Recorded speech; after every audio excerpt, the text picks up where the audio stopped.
3 months, the past 3 months, have gone by so quickly. I'm in the home stretch, baby. It's my 9 months. What? This is very much a rushed job. Pretty much just because I am going to see a movie. I chose to see Ant-Man today. The movie's at 12, it's like 11:30. Depending on when I get done is if I'll go see it, because the next showing after this one is 4, and I haven't eaten today because I want to be hungry for this particular meal that I want. Like, so I like to go to Cinema Cafe. If you know Cinema Cafe, then you know Cinema Cafe. And the burger that they make is just, I don't know if it's because like whoever's in the kitchen right now, but they are doing the thing with that burger. And it's just like, I knew I was craving a burger earlier this week, and I was like, that's perfect. I can go to Cinema Cafe, get a burger and some fries, and just chill out. I know I go on a lot of like breakfast or like just movie dates, but I love a movie date, and I'm not gonna be ashamed about that. Like, that's doing something for myself. Ow, these perm rods. But I just have so much fun at the movies. I love that. It's my favorite thing. It really is.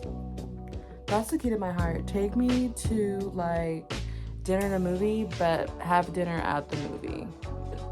I honestly cannot believe that it's been 9 months. Like, I'm in home stretch, and then I'll be back on the market. It's so funny how like my feelings will change about it, like literally daily.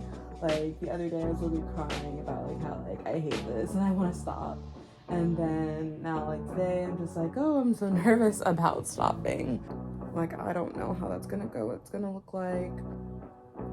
I think I'll say it right now, since the video is about today, is that I really feel part of it is like the fear of meeting somebody and like actually like doing it and like committing to it. And then another part of my fear is like me now like not intentionally being like single or not like being romantic with anybody, and nothing happens. I'm not quite sure. I think kind of, but maybe not really. I'm not really sure anymore that like people have like approached me romantically during this time. I think one person might have had intentions of approaching me romantically during this time, and I was more like, oh, I'm just not doing anything, and they just kind of like backed off. And I'm hoping that it was just like the energy of like, oh, this girl is not somebody who is available. I'm scared that I'm gonna go back out here and it's like no one's gonna want to fuck with me, and I'm gonna feel like super rejected. And it's gonna be fine because like I feel like I'm now at a place where I am kind of focused on like this, like doing like YouTube and like making sure I am focused on my art and like what I like to do there. But I get worried. I get worried that like, I don't know, I'm not gonna meet somebody, or let's be real, like I'm scared that like, what if I'm actually just like unlovable? And that's so sad. Oh, I hate that I said that, but like it's a fear of mine that I get back out there and it's like, oh, it's really just like nobody wants you. And I feel kind of gross saying that, because it's just like I feel like there is nothing wrong with me, and I feel like there's no reason why I wouldn't be lovable, so why would I think that I'm not lovable? I feel like I won't be like accepting anything less than what I want, and I feel like this is also like gross for me to say, because I feel like that it shouldn't be true, but I feel like my positionality in the world, I constantly go back to this, and this is something I feel like I really need to work on, but I want to be honest, it's just like sometimes I feel like me being like black and fat makes me feel like undesirable. Like I feel like oh my gosh, like I feel like I'm so hot. And then if for some reason like in the real world, or it feels that way in the real world, that like that is not something that people want from me. But I know that that's not true. There are plenty like happy, in love, and treated well fat, black, and queer women out there. So I know that like it's possible for me. I think it's just like I'm looking in a scarcity mindset because I haven't had that a lot and so infrequently that like I guess I'm still scared that like I will never find that, or when I do find something I have to like latch onto it. But I'm not gonna do that part this time. Like I'm not gonna just like take anybody and try to make them like my person. And I think my fear is that because my standards are going up for what I want in a partner, my options will very much like thin out. And I feel very weird about those things, feeling that way, because I just feel like I shouldn't feel that way. I feel like I shouldn't have to feel that way, but I do. But that's why we're on the journey to kind of like, you know, also Pluto and Aquarius and Saturn and Pisces. I keep saying things like that and I don't like have a strong idea of what those things mean, but it's more like I feel like I'm just going to be facing, well, I know that my Pluto being in Aquarius, I'm going to be facing like a lot of transformations. And I feel like I'm going to be very much having to face my fears very much head on and hopefully conquer them. I'm just so nervous. But I will be all right regardless. The show will go on as it always has.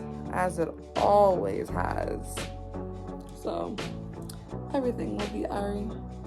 That's as much as I'm going to do with my hair. Face. I just checked the movie times because I was like, there's no way I'm gonna make this movie. And it's changed from last night. So now they're showing the movie at 12:30. So I have like an extra 30 minutes to try to get this done.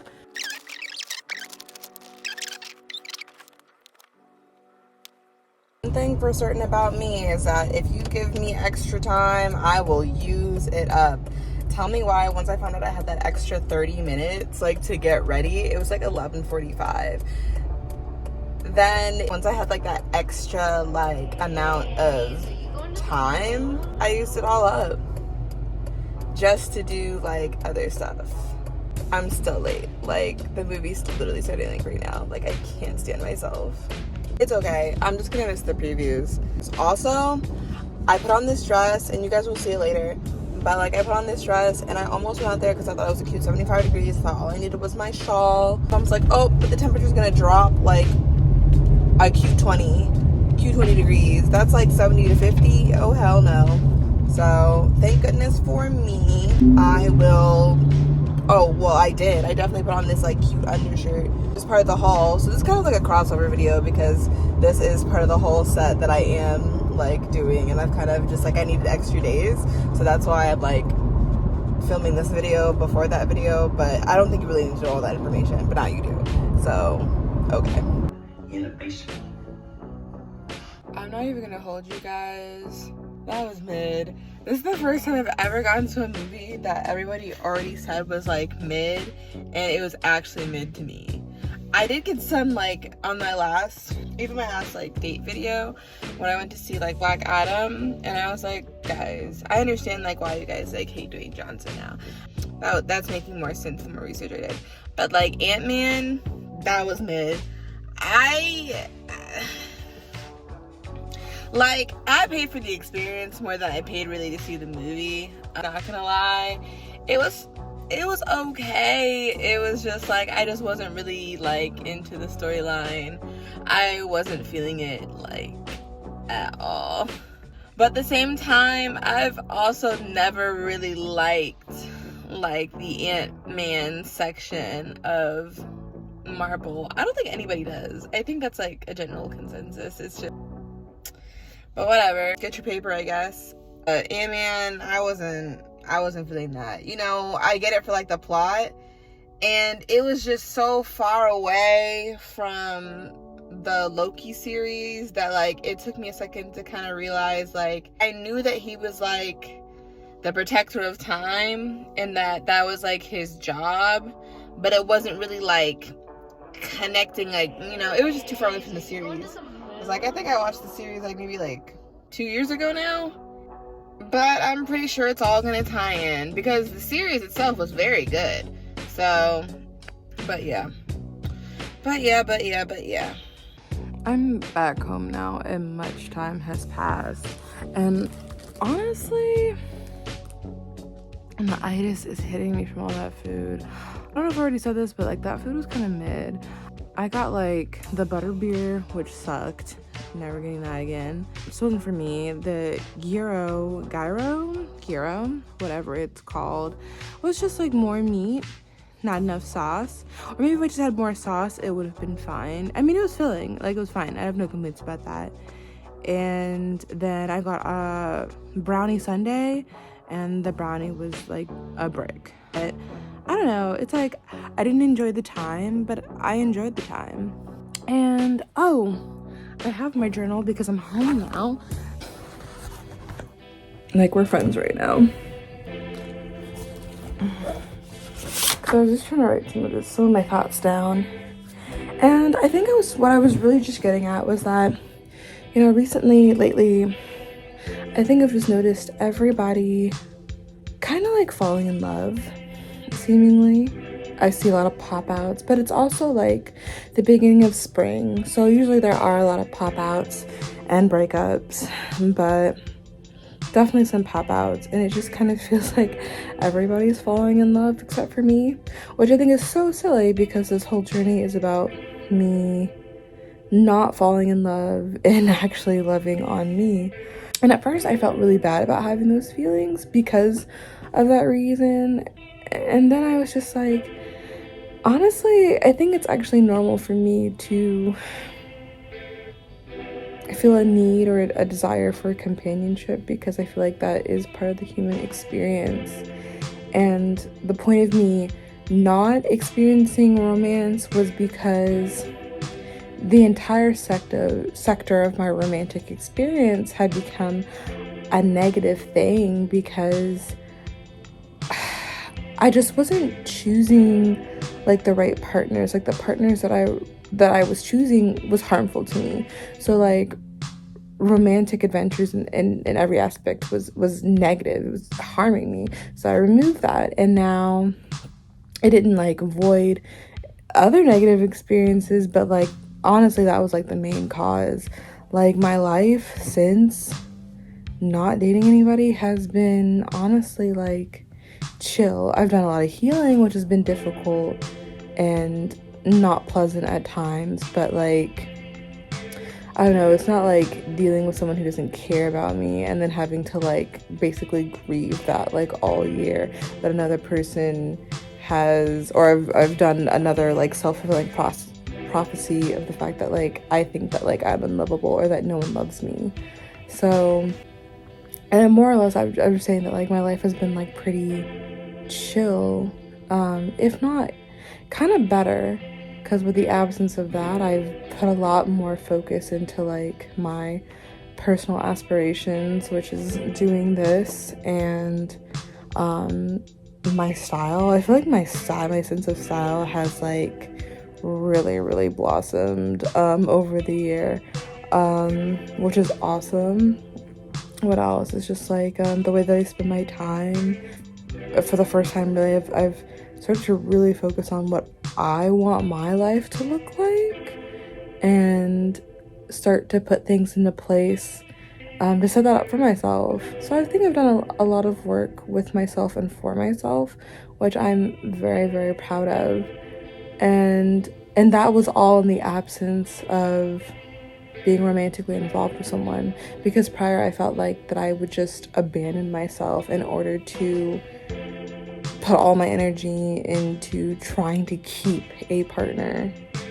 So, but now I really feel like when I think about a romantic partner, I don't think it would be helpful at all for me to keep choosing or accepting the standard of partners that I have been choosing for myself prior, because I know that would hurt me, and that would make the life that I've worked very hard to build for myself, it's just, I understand that it's not worth it. Like, it's not worth it. Like, this, I think I've done this before where like I put a lot of, like, unintentionally though, and so let me stop myself for a second. Like, before, whenever I wasn't dating anybody, it was more or less like I had no choice but to put work into myself, like, just like naturally, because I wasn't focused on anybody else. So I would just do that, and not really, but not also like as a coping mechanism. Like I said before, like my art and stuff, like I'd paint or I'd sing or I'd get back into that, because it was basically more or less like a distraction until I met somebody new. Like, me working on myself in any aspect, like, was probably to attract another partner, not because I actually liked doing that or wanted to make that a thing. I maintained this external appearance of myself in order to attract to me, and then once I had them, then they'd be for me. Oh, that sounds really bad, but basically, yeah, like, there's no intent ever really on maintaining like anything external or maintaining any of these projects that I was working on that I guess made me seem cool. You know what I'm saying? Like, but now I've put intentions into these things, and I very much want these things to be part of my life, even with a partner. So I put value on these things. I put more value on these things. Like, it's more than like just about attracting a mate. It's about making me happy and living a life where I am happy, whether I have a mate or not, or partnered. I don't know, I keep saying mate. So where was I? And so now it's just like, I don't think I'm gonna be choosing anybody that's just like my priority is making myself happy. And so when it comes to thinking about like being partnered and like who I want in my life, you have to be going along with what I'm already doing. It's like I wrote down like all of these things. I won't name them all. You don't like need me to name them all, but it's just like basically everything that I have going for myself now. I feel like, well, I mean, I should be able to still be able to maintain these things while I'm partnered. Like, nothing should really stop me from doing any of the things that I'm already doing. My time may fluctuate a bit because I have someone to spend time with, but at the same time, still, like, not really. I would spend time with my partner the same way I would make time to spend with my friends. And maintaining only friendships during this time has also made me realize that, like, in the absence of seeing someone, like, I guess like a lesson in emotional permanence that I feel like I very much struggled with. For someone to love you and like care for you, like, my friends are, and the few friends that I have, you've seen Jamie, you've seen Kennedy now. I have another best friend, my best friend Ayana. Hi, Ayana. Who's just like, I don't need to see, speak, or talk to in order to know that I am loved by them. And I really have used them like as a reference during this time to be like, oh, this is what love should feel like. This is emotional permanence. Like, when I'm not with them, I know that they still love me. I know that they still care for me. Like, that's how it should feel when I'm with somebody that says that they care about me. Like, I'm not, well, I mean, I'm pretty sure, like, I also have, like, some anxiety and stuff like that when it comes to romantic relationships, but it's just, like, I feel like it's a good reference. When I choose to spend time with them, yes, I guess I am kind of, sometimes I do cut into, like, other things that I got going on. Like, I kind of work whenever, so it's just, like, I choose to work, like, most days, if not, like, every day that, like, I'm available to work. I do choose to work, and so when I do make plans, it's like sometimes I am giving up a day of work, but it's just like I feel like it's worth it. It's not really taking away from like money, for real. It's not. Like, yes, I'm making less money than I usually would, but that's because I just choose to work every day. If I'm not spending time with them, most days that I'm not spending time with them, I'm pouring into myself. I'm working on stuff like this. I'm doing other artistic ventures. So what I'm saying is, like, when I eventually become partnered, it's just like, that's how it should be too. It's just like, when I'm not with them, I'm with me. And I guess, well, not I guess, because I think I said this before, like, I have to first learn how to be with me and learn how to be with me and trust in the absence of others, that like I don't need someone to be present in order for me to function. And so now that I know that, like, I have confidence in the fact that I can function without an external person keeping me like going and afloat, I feel more positive about being partnered now. I guess what I was saying is just like, now when I think about being partnered and feeling lonely and kind of desiring external company in a romantic way, I'm just not mad about it. I think that's a good thing. You know, I'm terrified, but I'm not like so terrified that like I try not to want it. I try to suppress that need. I think it's normal, and I think it just gets me thinking about what that means, because in less than 3 months, because it's way past the time of my 9 months, honestly, like I'm making this video like kind of late. It's almost about to be the next month, so in like less than 3 months I'm gonna be putting myself back on the market. I guess it's a good time to be thinking about what that looks like for me and how I am going to start approaching it. And I feel like my mindset is different because I've done this, and I'm very proud of myself.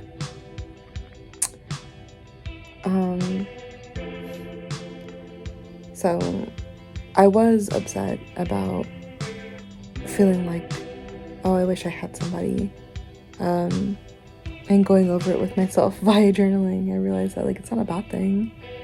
It's, you know, now I have a plan in place on how I'm going to approach it, and I'm definitely, and I'm not planning on approaching it the way I did before, because I know better, at least, what is a good contact and what is a bad contact. I'm going to keep reminding myself that, like, you know, you can do this. I can do this. But yeah, happy 9 months to me. We're definitely in the home stretch, just reflecting on everything. Wow. It's really been a journey. But okay. I'm tired. I do have to do some cleaning, so I'm gonna go do that. Later, Gators.